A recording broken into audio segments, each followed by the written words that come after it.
What's up, everybody, and welcome to another episode of Team Chat Podcast, a video game show. I am one of your hosts, Jarrett Wilson, joined to my right by Rachel Mogan. Buongiorno. Buongiorno to you as well. How are you this fine evening? And buongiorno feels wrong because it is pitch black dark It is outside. pitch black outside, although it is only literally 6 o'clock right now as we are hate recording this.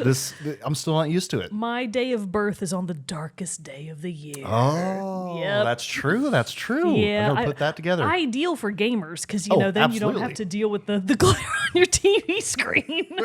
But not great for people that love the sun and enjoy being outside, which is also me. Yeah, I tell you, we were just, as you know, we were just in Vegas last week. 2 hours set back from here because it's in Pacific time, I guess. Oh, and it was whoa. getting dark, and there's like mountains all around Vegas. It was getting dark at like 4:40. Unacceptable. It was weird. And I mean, was like, I don't guess like by this. Vegas cultural standards, that's probably a good thing because, like, all Probably. the air quotes good stuff happens at night, right? Vegas, the Like party all never of- stops. well, it's probably true. You know, so it was, but still kind of trippy, kind of a weird Did you time. eat at Guy Fieri's restaurant? We did not eat at his main restaurant, but we did eat at Chicken Guy, which is like it's literally just like chicken strips and chicken sandwiches and stuff like that.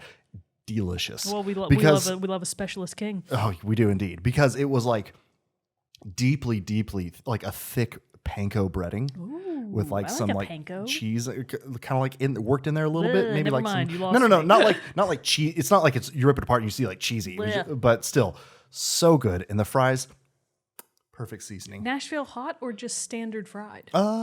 Close to a Nashville hot, I would say. Nice. I like So a yeah, Nashville hot. it was really good. It was delicious food. Did you get dressed up to go in your Guy Fieri? It was costumes? literally in the Caesar's Palace food court, so it's not like it was like, super fancy. There was like a Guy Fieri like standalone restaurant, but we just didn't mess. We didn't mess with that. We did try to go to a Bobby Flay restaurant that was nice, and they did not have any seating. So wow, because he was too popular. lame. So anyway, that's neither here nor there. It's just dark outside, and it's getting colder, which means it's the perfect season to stay inside and play video games and talk about video games, which is what we're going to do here on Team Chat Podcast, where you can listen to new episodes on Thursdays, which also sorry about having a couple off weeks here, but it is the end of the year and things get a little bit more difficult with scheduling. We're doing the best we can, but thanks for being here, everybody. And you can listen to those on podcast services around the World Wide Web, as well as watch a video version of each episode over on our YouTube channel. You can find us on social media at Facebook, Threads, Instagram, and you can join our Discord server where we have a lot of great conversation when we're not here recording the show. And finally, if you'd like to help make the show bigger and better, you can head over to patreon.com/teamchatpodcast, whereas for as little as $1 a month, you can support the show. And in return, we give you cool perks like getting the episodes early before their general Thursday release and access to a private channel on our Discord server, the Rogues Gallery. But there are a lot of really cool people who have been supporting the show over there, such as Ark, Super Saiyan Ace, Erica L, Elise F, Zach S, Susan M, James K, Michael B, Andrew M, Michael S, and Brandon W. So thank you to all of them. But if you can't do that, that's no big deal. We totally understand. And there are a lot of great free ways that you can support the show, such as telling your friends, writing us reviews, subscribing wherever you listen to or watch the podcast. All that helps get the good word out there to the masses. And for that, we are eternally grateful and love each and every one of our viewers, listeners, and patrons alike. Bam. Heart Yeah. emoji. See, I didn't get surprised that time. Yeah, I was you were ready. listening. That You was were the listening. first time That's in a good. while that I was listening. I also have to say, that may have been the smoothest intro I've done, perchance all year. Oh, I was mostly was just great. listening to the cadence, not the words. Yeah. So I still wasn't. It was entirely flowing. listening. I didn't trip up. I'm just patting myself on the back. Only right there took all because year. It only took all year and 303 episodes later to do it. But we do have, since it is the end of the year, it's time for us to do our year-end wrap-up. So we're going to be talking about our favorite gaming feats of the year, games that we've played, our top Feats. 3, just like fun stuff that happened throughout the year as we were gaming. And then, the games our top 3 games of the year and our personal games of the year and all that other good stuff. And we have a few submissions from our listeners as well. So we'll be reading those in a bit. But before we get to all of that goodness, let's get a little bit of a moment with Mogan and find out what's coming out soon and other news in our moment with Mogan. Okay, because we missed a little bit, including the Game Awards, where there were a couple of shadow drops. And by Yes. missed a little bit, what I mean is it's just been some time. We live streamed it, obviously, which you can That's view right. on our You can go Twitch watch channel. all that VODs. stuff. But in case you missed it, the finals came out on December 7th man. for PlayStation 5, Xbox Series X and S, and PC. This is a 3 versus 3 like team-based 3 versus 3 versus 3 versus 3. Yeah. What I mean is just like Tri Squads. Yeah. So Tri Squads heist game, It's which which I very fun. watched Jarrett and Snooty Boots play together the last day of the beta because I was like, entertain me. I wish to be entertained. So they were like, all right. We got some games in now that it's really released. fun, It's and very fun. I do really need to pick this up. I do want to get it once I eventually get a PlayStation 5, which is probably coming up sort of any week now. So it's going to be very soon. The finals look super fun. Definitely check it out if you're a fan of team-based shooters / heists. We might Who have doesn't love money? We might have to make a Games We Love channel in the Discord for it yeah, because the I know squad up. I know a few other people. I know your brother got it, and then I want to say Super Saiyan Ace also did as well. Oh, yeah, I so think we've he got did. Yeah, so we yeah. we've got some players ready to take place in If the we finals. get one more person, we can do in team chat 3v3. Ooh, I like that. I like that a lot. God, I feel bad for whoever gets me on their team. I will be dragging the curve down. In other news, Baldur's Gate 3. First of all, congratulations. Game of the year. Larian Studios knocking it out of the park. Full suit of armor. Kudos. It was great stuff. Good to see it Yeah. get the win. But BG3 did come out for Xbox Series X and S on that day, December 8th. So Xbox players can now pick it up. Really quick before we move on from Baldur's Gate 3, have you seen the videos of I like somehow got thrown into the algorithm on my TikTok and whatnot of Spider-Man 2 stands No. seeing that Baldur's Gate 3 won when literally Spider-Man won no other award at the Game Awards. Whoopsies. Whoops. But they got to Game Awards to the Game of the Year, and they're like, "All right, here it is, Spider-Man 2, let's go!" And Baldur's Gate wins, and they just melt down. They're like, "Who's played this game? What is this game? No one's ever heard of this game." And I mean, to everyone's be like, "Oh my fair, god!" I have that feeling about the new Spider-Man game. Yeah. It's like, who's fucking playing it? No one. Not I in don't our know circle, really. anyone that's playing the new Spider. Not that I think it's bad. It's probably a great Oh game. yeah, it looks like a really fun one. I just feel like it's one of those games, and there have been a few this year that came out that I feel this way about, where like they came out, they're probably great, but I heard crickets about them. Whereas Baldur's Gate 3 came out, and everyone was fucking losing their minds over Which it. I think is because this year especially was pretty stacked in really good games. Yes, it was a stacked year. It's it might have been actually really hard to stand out. Yeah. Resident Evil 4 Remake is now out for PlayStation VR 2 for those VR enthusiasts out there. Kirok, I see you. Bear and Breakfast, a cozy sort of like yeah, I remember that. Yeah, Bear and Breakfast is like a sort of cozy hotel simulator that's previously been out on Steam and maybe the Switch, but it's now coming to PlayStation 5 and PlayStation 4. Cool. We love it when the PS4 still gets a game. Hammer Watch 2, PlayStation 5 and Switch, is out on December 12th. Little Nightmares is getting its iOS and Oh yeah, just Little Nightmares. Little Nightmares is getting its iOS and Android ports on December 12th as well. I think that was announced a long, long time ago. I didn't realize it was going to be this far into the year, but Potion Craft is out for PS5, PS4, and Switch. SpongeBob SquarePants, The Cosmic Shake, is out for iOS and Android. Viewfinder is out for PS4. Grand Blue Fantasy Versus: Rising is out for PS5, PS4, PC, December 14th. Grand Theft Auto The Trilogy, the definitive edition, is making its way to iOS and Android on the 14th as well. Best way to play. Sure. This one is going to get the people riled up. I can feel it. House Flipper 2 for PC. Snap. December 14th, Palia. This one actually will get some of the people riled up. It's been in beta for a while now, but Palia is getting its official Switch release on December 14th as well. Pokemon Scarlet and Violet, the hidden treasure of Area Zero, the Indigo Disc is out for... That's a long ass That is a name. long Is time. out for Switch on December 14th. I gather that's DLC. Terra Nil is out for the Switch on December 18th. Loot River, who knows what that is out for PS5, PS4 on December 19th. And then closing us out for the year, it's fucking Resident Evil 4 Remake again, but this time for Mac and iOS on Mac. December 20th. Nice. Point for Mac. Point for Mac. We really should keep a Mac board because that it should come back in happens 2024. so rarely. Oh boy. Anyway, so Resident Evil 4 Remake has got to be out for everything by now. I'd better not see this game again next year. And that will be basically it for the rest of the year. Those are all the major releases. Very and even cool, some very cool. minor releases. Yeah. But before we move on to the main topic too, we do have to say all gotta a big pour one ol' out. pour one out. Everybody- for the Electronic Entertainment Expo. Everybody raise your LaCroix. It's gone. E3 E3 has gone to the grave. officially, Dead. finally, I mean, for the foreseeable future, formally Yeah, canceled. will it be reborn in some way? Rise like a phoenix from the ashes? Hard to say. Hard Yeah, to say. But let's take a quick sip. Okay. Good. I mean, technically we're supposed to pour one out, but there's too much electronic we equipment can't do around that here. I'm here. not doing that. I'm not doing that. a bit. So I have mixed feelings about it. Obviously, a lot like everybody else. I'm gonna miss E3. I mean, Yeah. it definitely had its problems, much like every other video game related platform does. It's got its problems, but it was always, at least in the early days, not even the early days, like the mid days, it was such an event. You know, so fun, so hype. Even if all of that hype wound up dying on launch day when the games were broken and unfinished, but it was really, it's the end of an era. Yeah, it really is. So Because it's a little bit sad. 95 is when it started, I think. It's been a long, So it's been long it time. had a long life. I mean, I'm sure something will come to replace it. I mean, a lot of these studios and like, already had their own showcases because they're so big now, and everybody has and it's so easy to live stream these things nowadays, and it's easy to, and most of them already have their own studio space to be able to do that. So I understand why it pivoted away from that.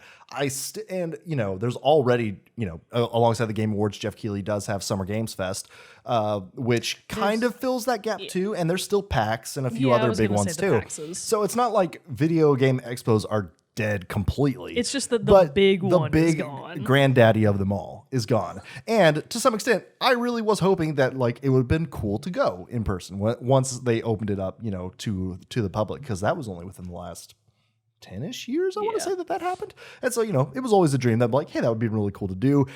Can't do that anymore. But like Brandon pointed out in our Discord when we were talking about it, when the news officially broke, that Summer Games Fest, you can go in person. So, we'll have to plan a trip. Team Chat does SGF. Where do they host that? LA, San Francisco. Oh, okay. So somewhere over there. Somewhere over But yonder. so still kind of a sad, bittersweet moment, but R.I.P. games will continue. R.I.P. in PC3. Yes. We hardly knew ye. But let's talk about games that gave us life this year, not the Dead E3. Oops. And so, like we said, our main topic real hard today, a real pivot. hard pivot. I didn't know how to get out of it, but there it is. A real hard pivot to talking about our boy. 2023 gaming in review. Yes. So, like I said, we'll share our top 3 games of the year, but then also we'll share some of our stats from our PlayStation wrap-ups, Nintendo Switch wrap-ups, and then just I usually always keep a list of games that I finished this year. How many games did you finish this year? That's a loaded question. Chronic unfinisher of games. Definitely one. Okay, that's because good. Way back at the beginning of the year, you might remember I finished Ori and the Will of the Wisps. Oh, yeah. I forgot you played that this year. Finally circled back and played that game. Excellent game, by the way. Fantastic. That's just a really good segue into that. It was going to be one of my honorable mentions. Oh, okay. Because it didn't make the top 3 list, even though part of me really, really wanted to put it on there for reasons we'll talk about soon. But yeah, Ori and the Will of the Wisps is so still worth going back and playing it if you haven't already. Even if you didn't play the first game, it doesn't really matter. You can still have an absolute blast with it. Yep. Also, fighting that spider boss isn't as hard as Jarrett made it look in Bullshit. his stream. It was easier than you think. So don't worry about the difficulty curve. Jarrett's just afraid of spiders, and he wasn't thinking clearly. It did throw me off my game, I will He say. was there in that fight. Plus, what he glossed over is the fact that the big spider has lots of little spider babies. Which and makes they're- it worse. They're so cute, though. No, they're not. No, He's they're wrong. terrible. Jarrett's They're wrong. terrible. They're so cute and friendly. Speaking of that, it was cool to see a new Moon Studios game be announced Yes, at that Game actually Awards. jogged my memory about it. I was like, oh yeah, Ori and the Will of the Wisps ruled. What's the name of their new one? Couldn't tell you. Fucking me neither. But I'm just excited it's coming. the big departure is that it's kind of like isometric 3D. Yeah. It's like that top-down isometric view, kind of Bastion X-esque, Mm-hmm. but it's 3D instead of 2D, like 2D side-scrolling, what their previous major titles have been. So exciting times. It'll be some good stuff. They have gotten in trouble in the past, Moon Studios has, for some really bad crunch and some not great practices. So hopefully they can move past that. Hopefully the ship has been cleaned. Right the wrongs of the past. Yes, it's true. So let's see. I'll run down my list of games that I played and finished this year. I didn't even make us. Well, it's just a thing I do. unprepared. I've done this now for probably the last 10 years. I make a Yeah. list of every game I finish, movie I watch, and TV season that I finish too. So I've got a pretty big entertainment backlog, catalog and stuff that I've done. It's just fun to go back and look at and see when you played stuff like that.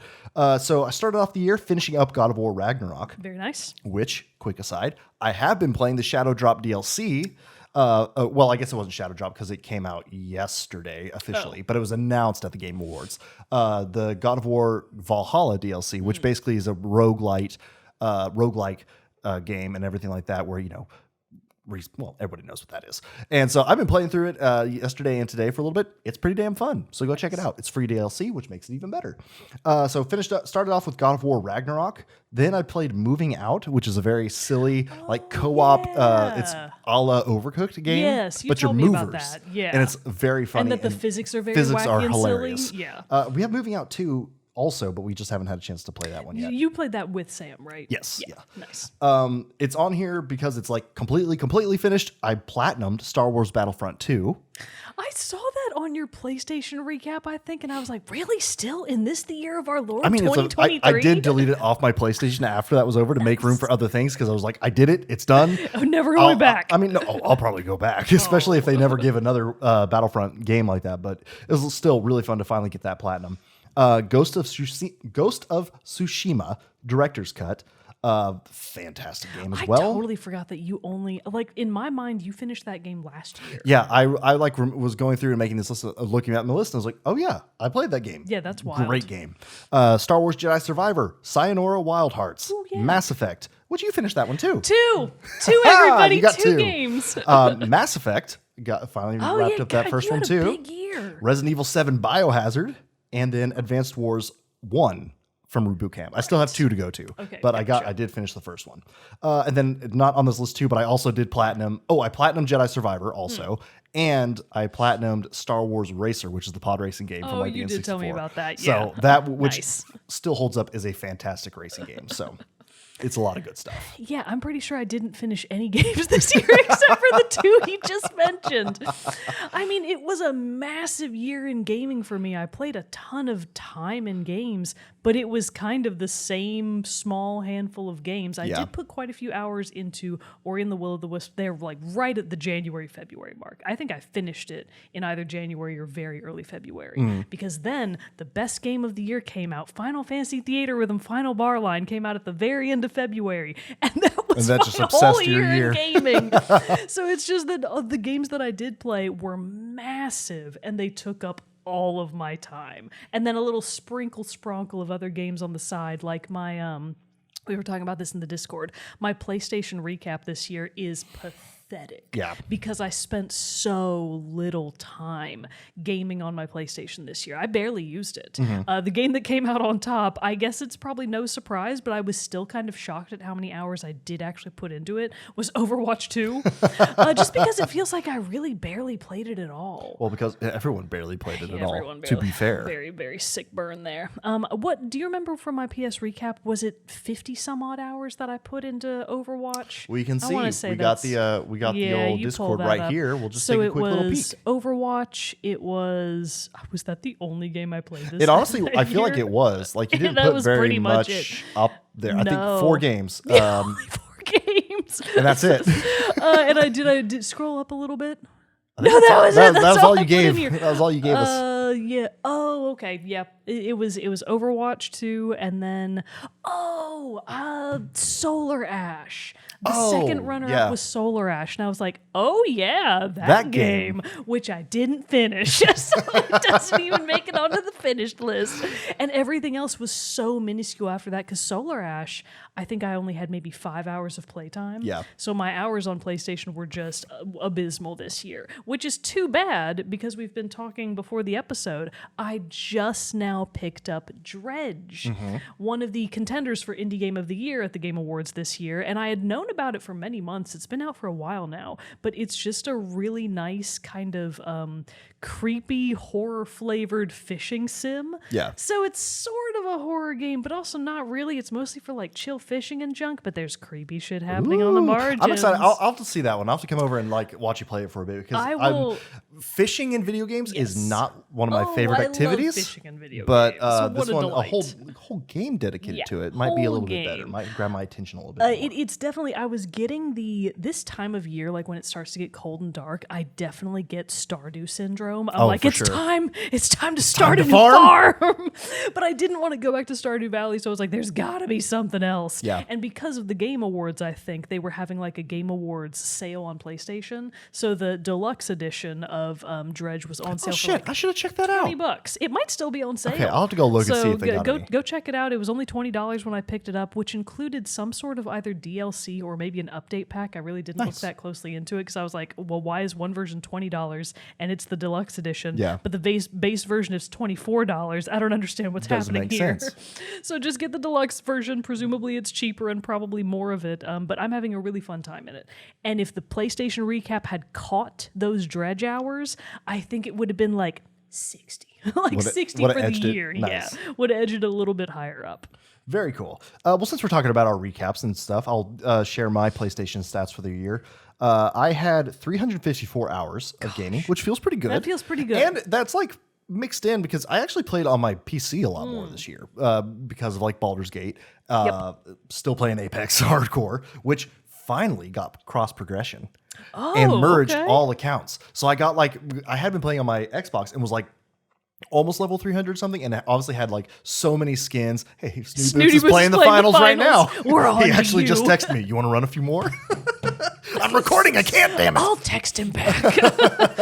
And He's recording you, dingus. and so been doing that still. And so yes, now I finally got like all my skins and everything from there, and like a ton of like gold and extra coins and stuff like that. So it was very fun to finally get all that. And then now, yes, the finals also being on Steam. I got to pick up the finals quick so that you It's guys don't fun. get so far It's ahead so of me that I'm fun. just left in the dust. I don't want to get Monster Huntered. I mean, that's me. I get left in the dust in Monster Hunter. 249 total trophies earned, which I feel like is I think- pretty cool. what- 3 platinums, which is great. I haven't had a platinum in so long, so it kind of like relit that fire for me. And then what else? And then my top 5 games. I mean, I already read them off in my completed list, so I won't redo that. What about your Switch though? Because Switch is where you were reigning supreme. Switch is where all of my activity happened. And I feel like we're just going to basically go through. First of all, quick drag on Bro Mogan. So Tears of the Kingdom came out this year, and Bro Mogan's #1 game in hours was somehow still Slay the Spire. He loves that game. I mean, has a we're gonna look at my problem. stats here in a little bit on the Switch, and you're gonna give me the same shit. Not for Slay the Spire, I know. but I'm sure for another game. He doesn't even have to show me. I already know what it is. But yeah, my most played games. I think I had about 450 total hours of gaming. I think that was Which was I put it down here a little bit further. There it is. There it is. Oh, 495. Almost 500. If you had Almost crested, that's the goal for 2024. 500. Crest 500 hours. There's not going to be another Tears of the Kingdom next year. How can I possibly get to that? You'll find it. You'll find it. Because in terms of sheer time spent, my top 3 games were Tears of the Kingdom, put in 150 probably plus hours. Eventually it does stop counting. Final Fantasy Theater Rhythm, Final Bar Line with the 144 I'm surprised you didn't cap that out at 150. I can't believe I didn't either. You should have seen it and then just binge 6 hours before we started recording. It would not to get have there. been hard. But it wouldn't have changed the recap, so it wouldn't have mattered. By the end of the year, though, it will definitely have eclipsed, which actually will put it at the... I mean, obviously, it's on my new Switch because I got the Tears of the Kingdom Edition Switch, so that'll put it as my most played game, which is really exciting because I'm definitely going to get those extra hours. And then in third place, but not third in my heart, Octo 2 Path. Nice. Octopath Traveler 2 with 116 hours, which I am almost, big air quotes on this, finished with, because everybody that actually plays JRPGs knows that when you finish a character arc or a character's arcs in the case of Octopath Traveler 2, the game isn't actually over. There's like the post game after that, so it's not actually done. But I think this is a game that I genuinely believe I will finish. And then technically, depending on how you want to count it, I technically did finish Final Fantasy Theater Rhythm Final Bar Line. I did all of the quests. I completed nice. all of them. Nice. So that's 3. Count that one. 3 games I'm finished. counting that one. I'm counting that one. Of 150 hours in Tears of the Kingdom, didn't finish the game. Shameful. My top gaming trends were on the Switch again. Action, 30%. Adventure, 27%. Music, 21%, which I feel like that should be higher. All of my Theater Rhythm hours, that should count as more.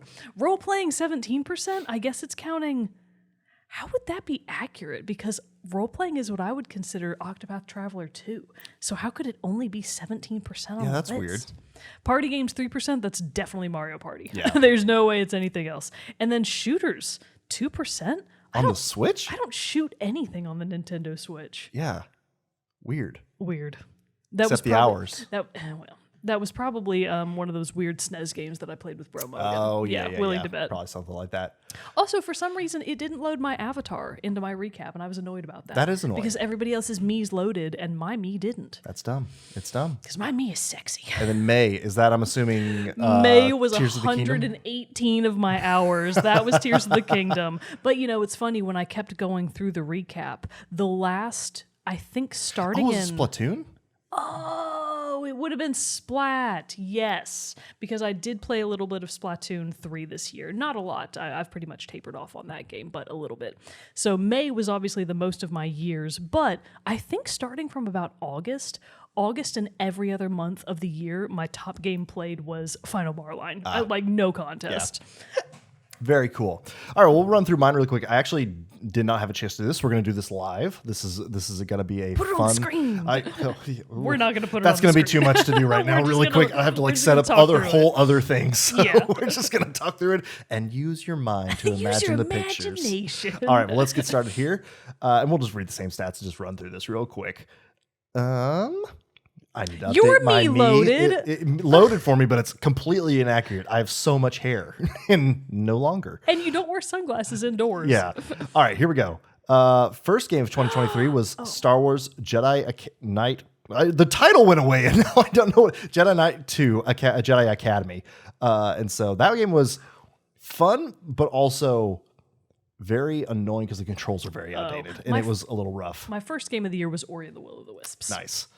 I played 19 games, a total of 118 hours. Nice. So that's pretty good for the Switch. There it is. There it we knew it. is.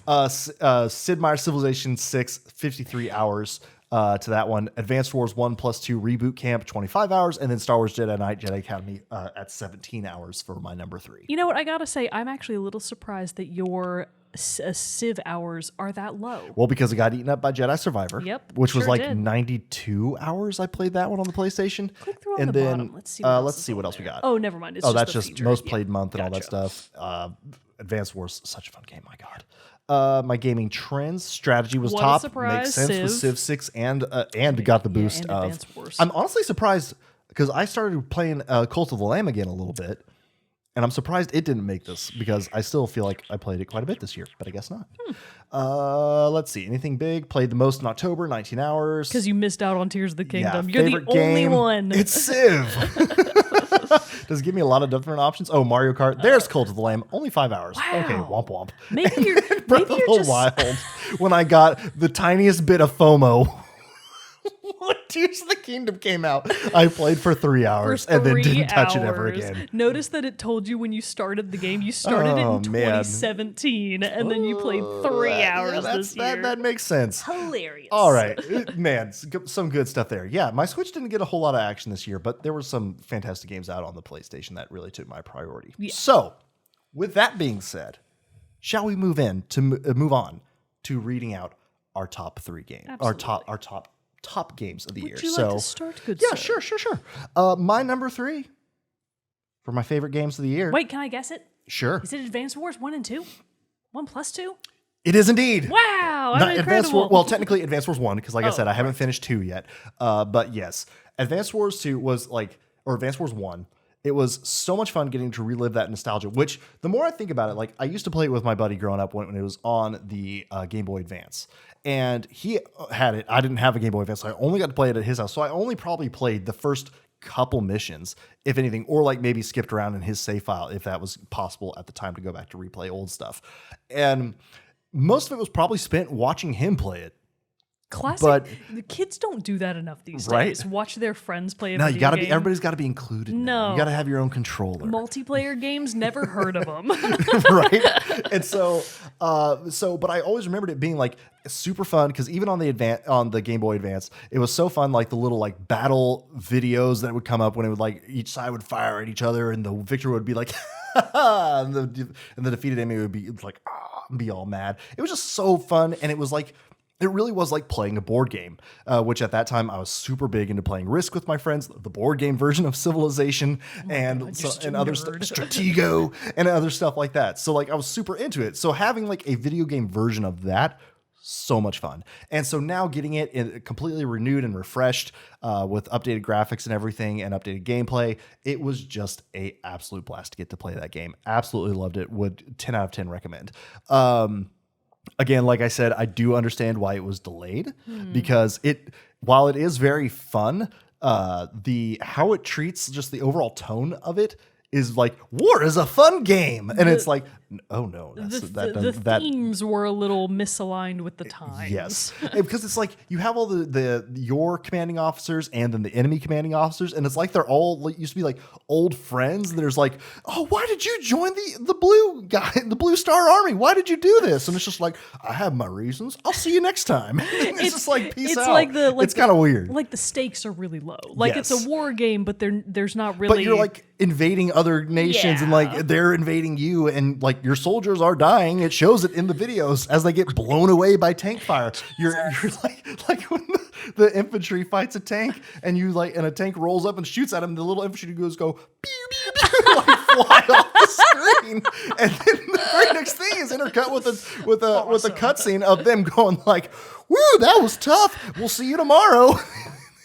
It's just tonally very weird, but gameplay so fun. Oh my god! So anyway, that one has to be my number 3 for the year. That just makes me think that like Valiant Hearts tried so hard to drive what a the good point game. home that war is hell, And it did. And then games like Advance Wars come along and they just undercut it so hard. But yeah, so for all those reasons, my God. I gotta say it's number 3. Fantastic game to come Good back game. to.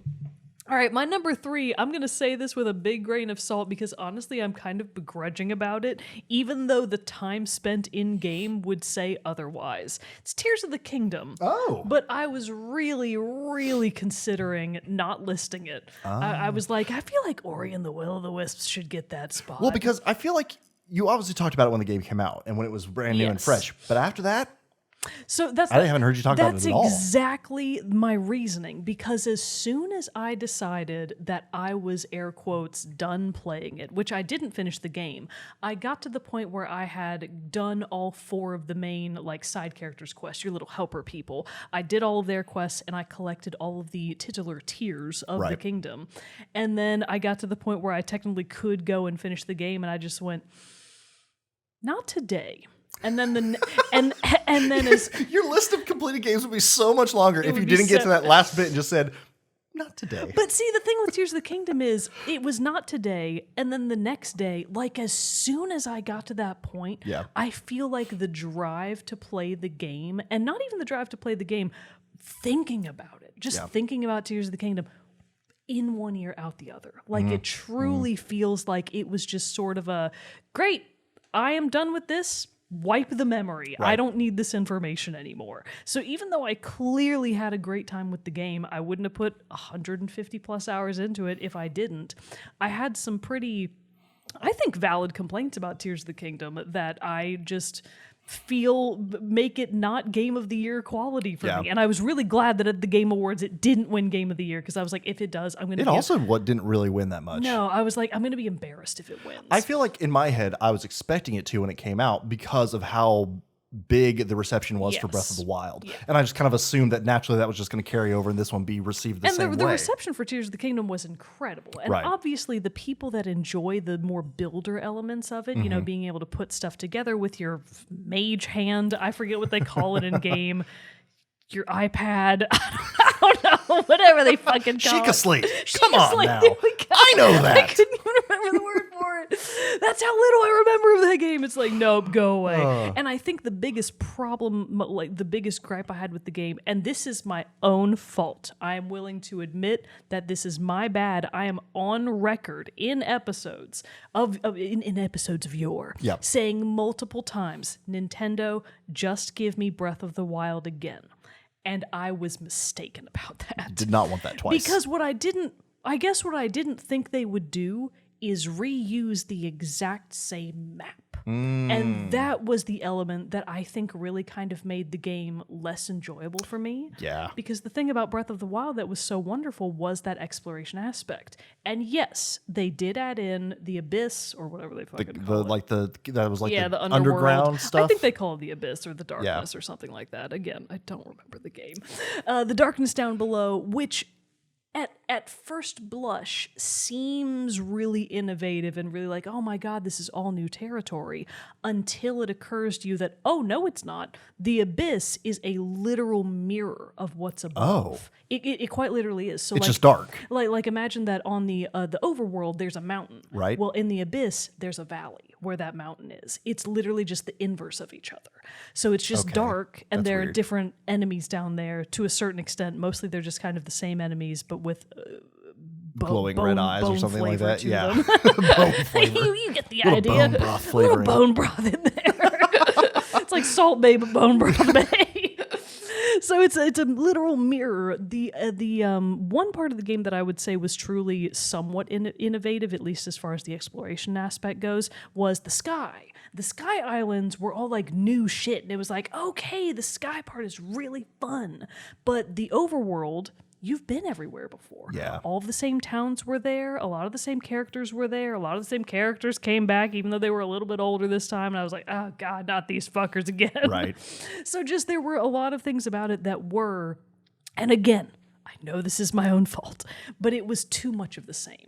It was way too much of the same for me, and it didn't suck the fun out of it per se, because I did spend a lot of time having fun in the game. Sure. But it did suck the memorability of it straight out, like the novelty. It Right. sucked all the novelty out, because it was like, no, I've done all of this shit before, and I feel like I'm playing the same game again, but with bone broth flavor on top. Well, and it's like, and I wouldn't necessarily say that feels, because they did add in so much other stuff. I mean, true, the mirroring aspect of the underground part being of, just mirroring the top, that feels a little like, oh, okay.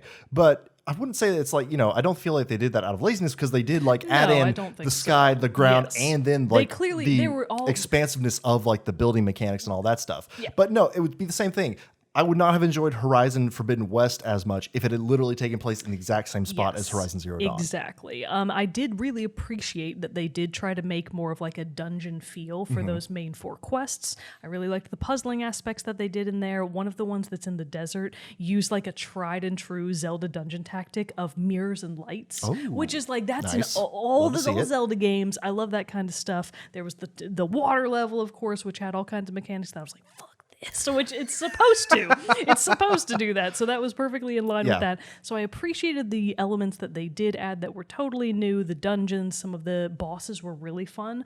The entire sequence leading up to I guess I'll just call it's not really the Sky Temple.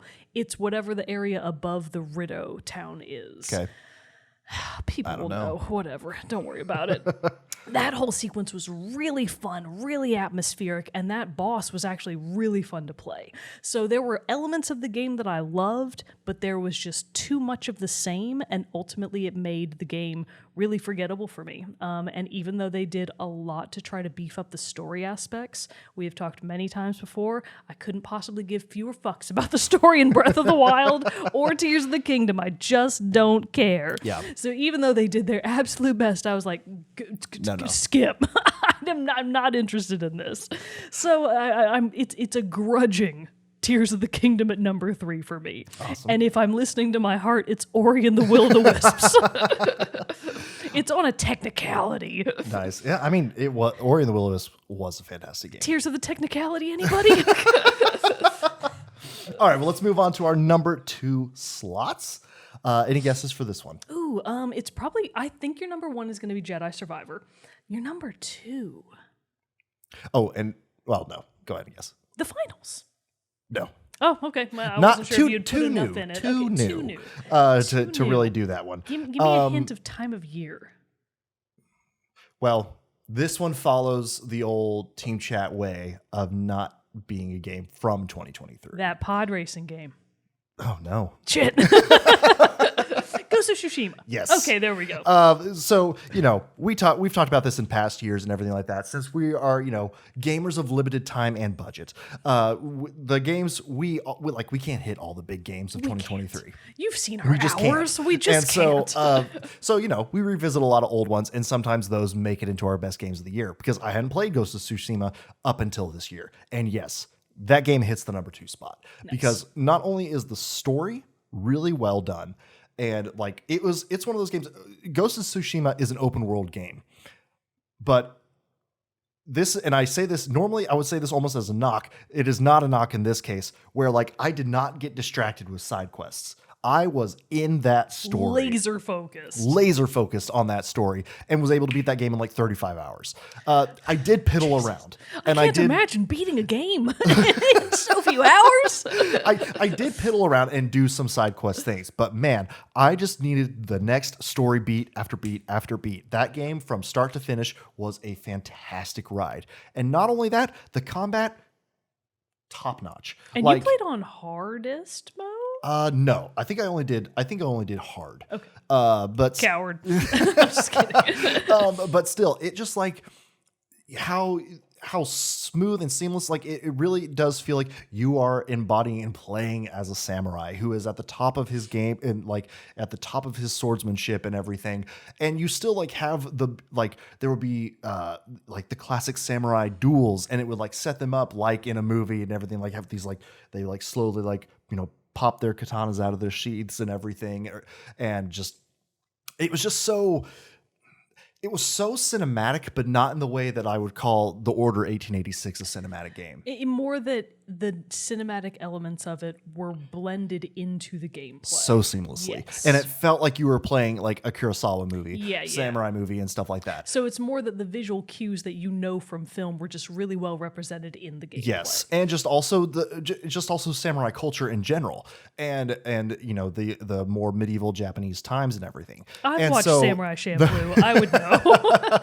And so like it was truly great. It has some elements of like Assassin's Creed in there with some some stealth gameplay available and everything like that. You can walk up to like one of the Mongol camps, because this takes place during the Mongol invasion of Japan, and you can walk up to Mongols as you encounter them in the world, or go up to one of their camps and you can challenge them, and they come out and like send their fighter, and you have to do like a mini like standoff, which then you can like cut them down really fast and then tie that into some chained abilities and other chained kills and stuff.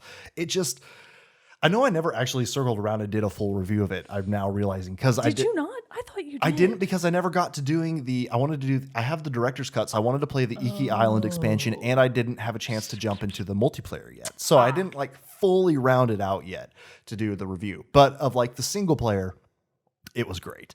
And like I said, from start to finish, that story gripped me completely through, and I had to just like run it through. So I would love to see a second game to Ghost of Tsushima at some point. That would be fantastic. And but for now, that's why it's at my number 2 for my list of top 3 for 2023. Very good choice. I will say that this will probably never happen, but I feel like Ghost of Tsushima probably is a game that I would enjoy. You would. And I like to think that if I had time, when I eventually get a PS5, maybe I will circle back to that game. So I'm not totally giving up hope. Well, maybe PS4. Someday it will happen, but I don't want it for PS5. Oh, I see. I want it for PS5. Yeah. I get you. I want the smooth, pretty graphics. Was beautiful. Yeah. And I do remember multiple people who had played the game before me told me that like the title card sequence of that game is fantastic, and they were 100% right. Nice. And so it's just a well done game. So yeah, I put it at number 2. Very good choice. My number 2, and this is really just, so it's technically a tie. I want to put this out here. Okay. But because of the naming conventions, I thought that it would make more sense to put Octopath Path for in the number number 2 2 spot. So Octopath Traveler 2, fantastic game. Like I said before, I technically have not beaten it, but I have put many, many hours into it, and I can say that unlike Tears of the Kingdom, which was too much of the same, as a sequel, I feel like Octopath Traveler 2 was a total knockout. It did everything right. It improved on the already great formula that Octopath Traveler 1 had, but it brought in all new characters, completely new characters. You've still got your 8 different people, one of whom you start with, and then you go around the map collecting up the other ones. They all have different roles, which are very traditional for JRPGs. You've got your healers, there's 2 of them. You've got your fighters, there's 2 of them. You've got your thief. Your rogue. You got your rogue. So all different types of people that do different things in the game. But what Octopath Traveler did so well is that this time around it introduced both the new characters and the day-night cycle. Oh, that's cool. What a fantastic... You remember this from the demo, is that your character's special abilities, like Cassie's special ability, is that she I can... played the demo. Oswald. Oswald fucking. Anyways, man. so my character that I chose as my start was the apothecary Casti because she seemed just pretty badass. And her daytime ability is that she can just talk to people. She can low key interrogate them, but not really. It's more like, oh, she's such a friendly person that people are willing to divulge information to her that Oswald, for example, would have to beat somebody up to get. Casti can just be like, hey there, friend, tell me about your day. And they're like, oh, well, let me tell you, lady. You're a kind face to talk to. You're a kind face to talk to. So she can talk to people during the day and get information, but at night, she can treat people's ailments, usually by way of putting them to sleep because they're in miserable pain and Wait, it's like still like... killing them? No. Like euthanizing? No, God. Go to sleep. Maybe. She would. I feel like she really probably would. She's like, by day, you want to talk to her because she's friendly. By night, she kills you. She will kill you. Well, that is actually sort of her plot point, is that people wonder if she is an angel of death, if she's actually not a sincere apothecary, if she's actually going around poisoning people because she's got some sort of evil in her. Obviously, that winds up not being the case, but her journey is fantastic, as are everyone else's. I feel like people complain about the storytelling in Octopath Traveler. They certainly did in the first game, which was somewhat justified. They still kind of did in the second game, and I'm over here going, what are you fucking bitching about? All the stories are great. I sit there and I choose to listen to all of the actual voice acting in conversations and not skip through them, even when they're fairly minor, because I'm just like, I just appreciate the artistry. I just appreciate that you took the time to record all these voice lines, that some of these conversations are so campy and over the top, not to the point of my friends are my power. It's not to that level of camp, but like it's still very overblown in a lot of cases, which I personally love. I find that very charming about 2 Octo 2 Path. All the enemies were really fun. Some very, very memorable boss fights that were fantastic. One of whom was a We Have Sephiroth at Home. He was hot. I was really into that fight. That was a great fight. 10 out of 10 fight.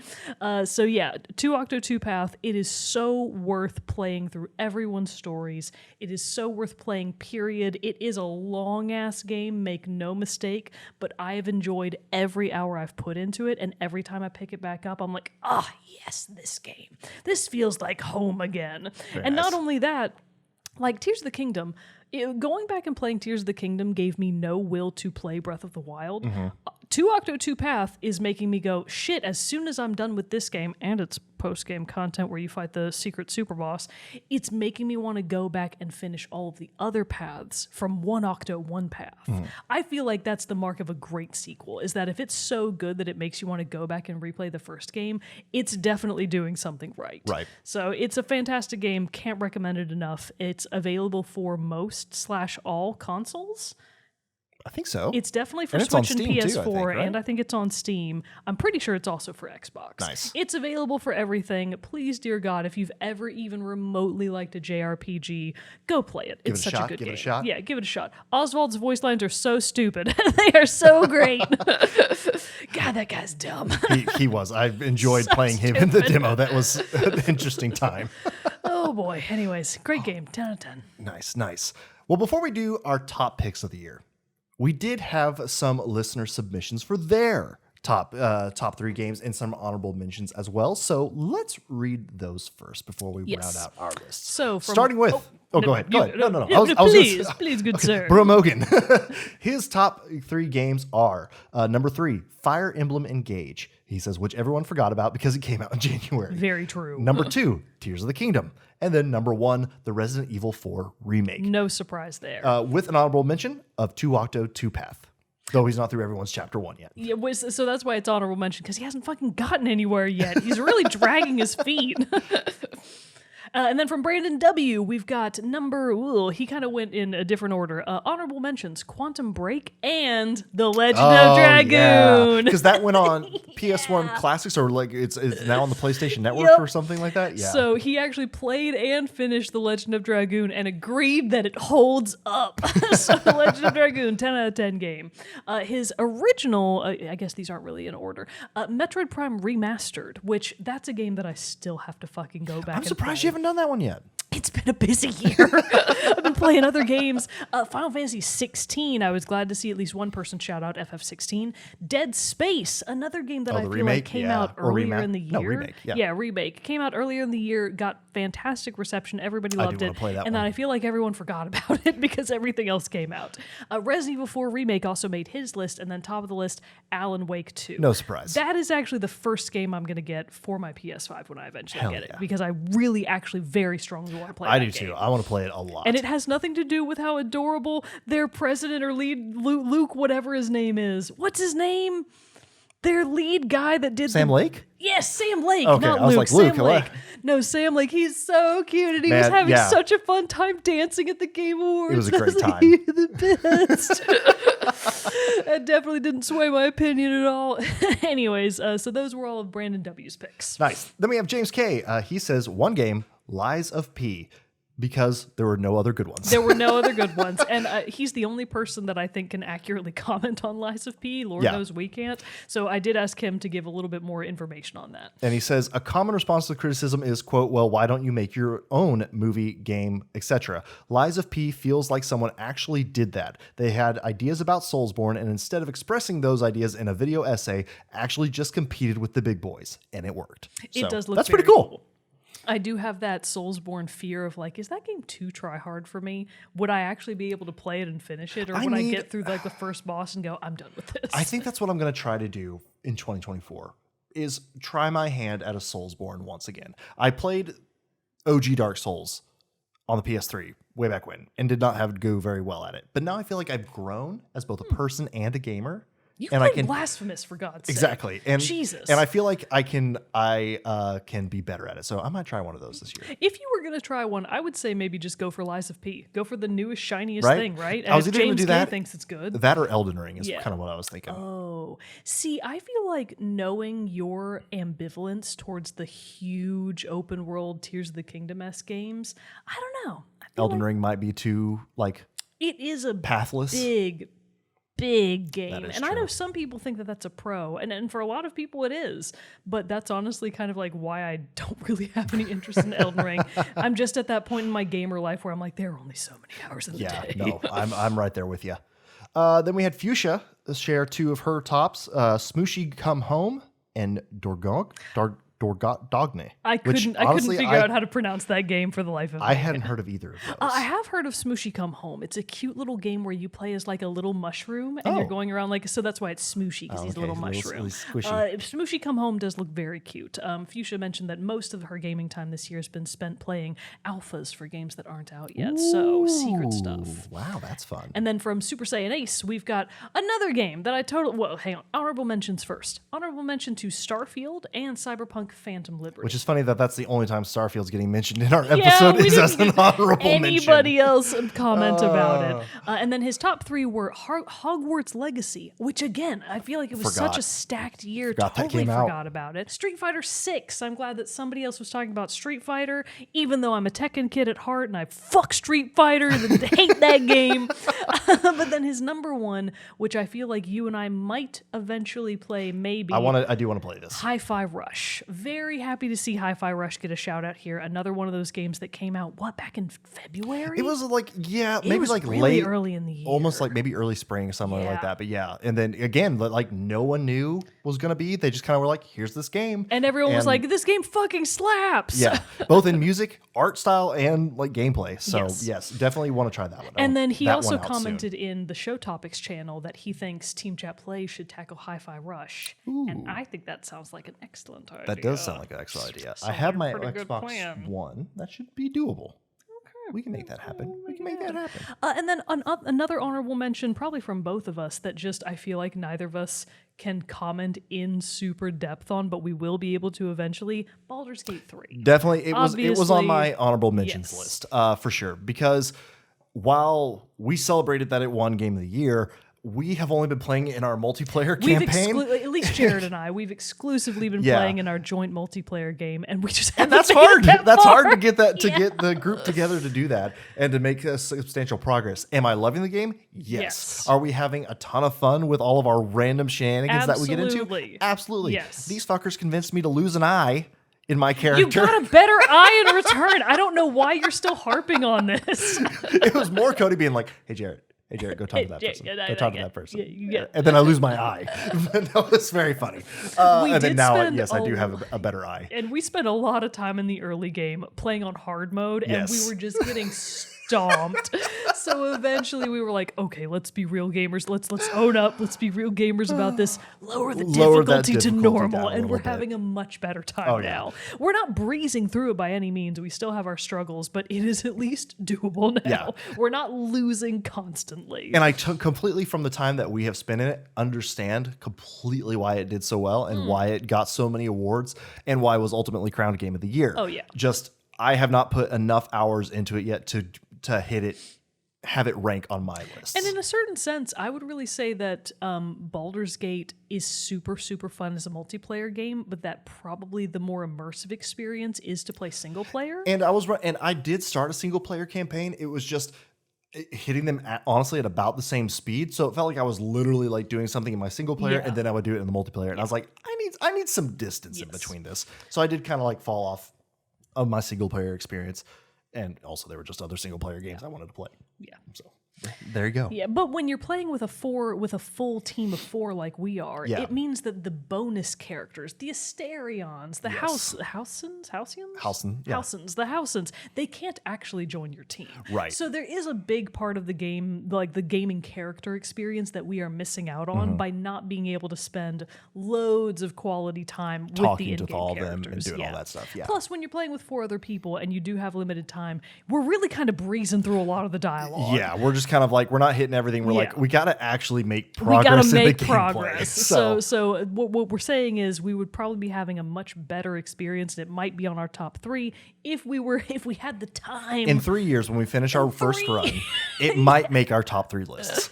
But no, it is still boy. a very fun, outstanding game. It might wind up being a top 3 game for me for next year. Yeah, like when I same. do eventually start playing it single player, which I'm just gonna have to break down and buy it again on console because otherwise I'm Which by never now, gonna by then finish it'll it. probably be on sale. You get in like a summer sale or something like Probably, that. yeah. Be able to pick it up. Yeah. Do you have any other honorable mentions? Because that was all of our lists from our Those were submissions. literally So thank you. every game I played this year. Oh, honorable mention to Dredge. Oh, this is just starting it? Even though Yeah. I'm not done, it's fun. My other honorable mention would be Assassin's Creed Mirage. Because I am very close to finishing it. Ooh. I think I'm going to try to knock that out within maybe this weekend or next week. I do want to finish it before the end of the year so I can like write it on my list and be like, I did it. I finished. Nice. But it's good. It's very fun, but it just not quite enough to beat out, to earn that spot in the top 3. Gotcha. But what did earn your number 1 spot? And I would love to guess. Oh, I almost thought we were done. No, we're not already. done yet. We still have to do our Because tops. it feels so obvious, people. Come on. Theater Rhythm, Final Bar Fantasy Theater Rhythm, Final Bar Line. And I'm not going to harp on it. You guys have heard me talk about it multiple times. It's the best game ever made. That's an exaggeration. It's not the best game ever made. Like I said, it is in my heart tied with 2 Octo 2 Path. They are just 2 such incredibly different games that it's apples and oranges. Yeah. They are very different experiences, but no less fun. I have poured hundreds of hours into that game. It still continues to be a blast. I am 4 in-game trophies away from the in-game plat. Nice. I'm gonna get there. Nice. The only one that I've started really actually practicing the Supreme level songs. Holy fucking shit, how does anybody do this? I don't know how I'm gonna manage. I think the only song that I have a chance at is either High Five from the Final Fantasy VII Remake soundtrack or The Invincible from Final Fantasy, one of those middle ones that I didn't really play. Okay. I want to say 6 or 9. Sounds accurate. 11. I don't remember what it was. Anyway, so Final Fantasy Theater Rhythm Final Bar Line is a fantastic rhythm game. If you're a fan of Final Fantasy, if you're a fan of rhythm games, please, for the love of God, pick it up. It is so, so fun. You will not regret it. Loads of DLC to play. You can max out the entire, air quotes, story quest of the game like I have and still find more reasons to play. Nice. And if you do get it, friend me on on the Switch so that we can battle. I know you're going to be challenging Kira because I he just picked it know, up. the cowards. That's why Brandon Weber says he's not actually playing right now. He just doesn't want to fight me. I bet he is secretly playing it. He probably got a second Switch with a different username so that I wouldn't see him on there. Oh, man. All right. Well, my number one game, would you like to guess? Is it Jedi Survivor? No, just kidding. Okay. Definitely Jedi Survivor. That would be such a bait and switch. I did have to like really do some soul searching because I almost feel like I jumped the gun a little bit last year with my game of the year and picking my number one. Whereas I did spend last year, I said my game was Horizon Forbidden West. Oh. Obviously a fantastic game. Spent over 100 hours in it. We both loved it. Yeah, both loved the game. But then I was like, after saying that and reflecting on it, I was like, but the game I'm thinking about the most and like listening to the soundtrack for the most and all that stuff is Cult of the Lamb. So like I kind of feel like I jumped ahead and I should have said Cult of the Lamb. Should have gone with your heart. Should have gone with my heart and not what I thought the people wanted. And so I mean, not saying Horizon Forbidden West is a bad game in any sense of the word. It was so much fun. But so I was like trying to be careful about this. I was like, is there anything that could top this? And I had to just say, from my heart of hearts, no. Jedi Survivor was just so fucking good. I know it had a rough launch. I know it had some issues with frame rates, which were still prevalent even when I was finishing the game. Like I was doing my run to try to get the platinum trophy when they finally pushed the update that fixed the frame rate issues for the PS5. And then once I started playing, I was like, well, God damn it, this is so much better. But technical issues aside, and aside from the fact that, yes, they should have delayed the game a little bit longer to finish it up and get it and pretty it up, Jedi Survivor hit all the buttons of like a fantastic Star Wars game for me and fantastic video game. When I was talking about Ghost of Tsushima, which I realized that was also another little like fire to finish Ghost, was that Survivor was coming out. Because it was like the game I played in between. Yes. I didn't mean to say that like when I said that it was a knock that I feel like I kind of worded it weird when I was talking about Ghost of Tsushima, where I said like, I straight lined the story, and that wasn't just, to say that like it was bad and I just wanted to get it done. Survivor, I again took 92 hours to completely finish it. It took me about 40 hours to finish just the campaign, the main single player story. And I was derping around all over the place in that one because it was the whole thing of, I don't want this game to be over because I'm having so much fun. But at the same time, I need to see the story and how it finishes so that I don't like forget story beats halfway through. But it just it does touch a little bit more. And again, I've talked about this game ad nauseum as well, so I don't necessarily really want to harp on it. But just the fact that like the combat was so much fun, the characters were so much fun, was so good, and the story, just continues to build on the Star Wars lore and universe in a really great way that doesn't seem forced and stuff like that. Doesn't seem forced. That wasn't even intentional. Not saying that like some of the other Star Wars media that's come out has been either, but it just, as a diehard fan, it just was perfect. The balm to your soul. It was. And so and then like what you were saying about sequels Two Octo Path of sequels making you want to go back and revisit. That is another thing I'm doing in 2024. Nice. I'm going to replay Fallen Order so that I can fully finish exploring it and probably platinum that game too. Because when I was going through Survivor and all the different things I would uncover, when I was like, man, I already played the whole game, there was so much more. And I was just blown away by how much there was outside of the main story of the game to explore and find and discover.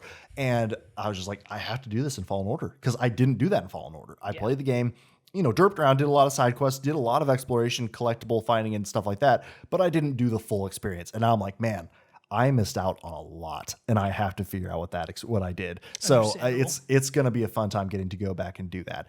And then, same thing. It's the one I've been thinking about. I tried to stop when I finished the story of Survivor. I was like, I'm going to take a break, play something else before I come back and do the and try to get the platinum for it and everything like that. But I couldn't stay away.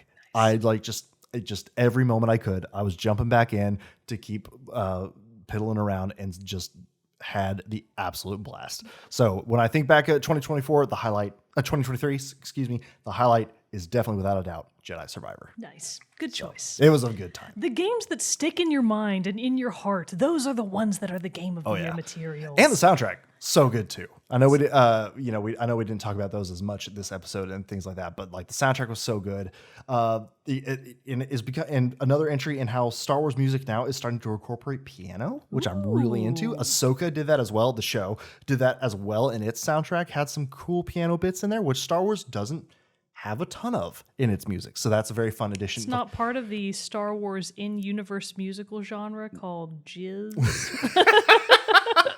It is not. It is not part of that. Jesus Christ. Isn't that a fun little tidbit of Star Wars knowledge to know? That Lord. the Cantina Band, the genre of music it plays, is jizz.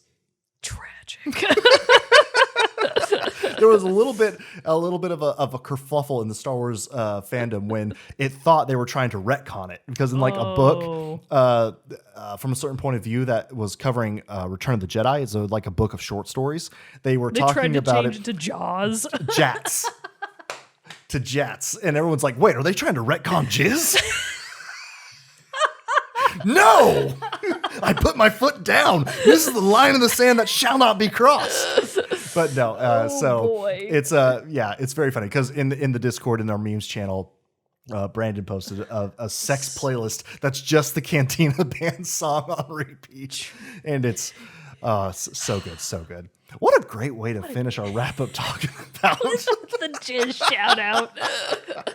Oh man, I love to see it. Love to see it. But yeah, that pretty much does wrap up our 2023 in gaming. And thank you to everyone who submitted some their lists as well. It was always great to see. And yeah, we're gonna be now, I guess, taking a break for the end of the year. You know, the holidays are typical holiday breaks coming up here. So we'll be back in the new year. And once we do, we'll start off with our usual most anticipated games and upcoming stuff for 2024. So if you have anything that you would like to submit for that as well, hey, let us know. And you can do that by writing us at teamchatpodcast@gmail.com, joining our Discord, talking about with us there, putting it in the comments down here below. You know, any of those great ways, we'd love to hear from you. But for a phenomenal 2023 in games, it has been fun to not only hit our own Team Chat milestone of 300 episodes. So who knows what 2024 is going to bring. And thank you, as always, everyone, for being along and joining us on the ride, because we couldn't do it without all of your support. XOXO, smooches. Smooches and heart emojis. Bam. Merry Christmas and happy holidays and all that That's stuff. right. Happy New Year, because we'll probably not be around when That's it right. happens. We'll see you in the new year, everybody. But until then, I'm one of your hosts, Jarrett Wilson, joined to my right by Rachel Moe. Adios. We'll see you all in the new year. Bye. Bye.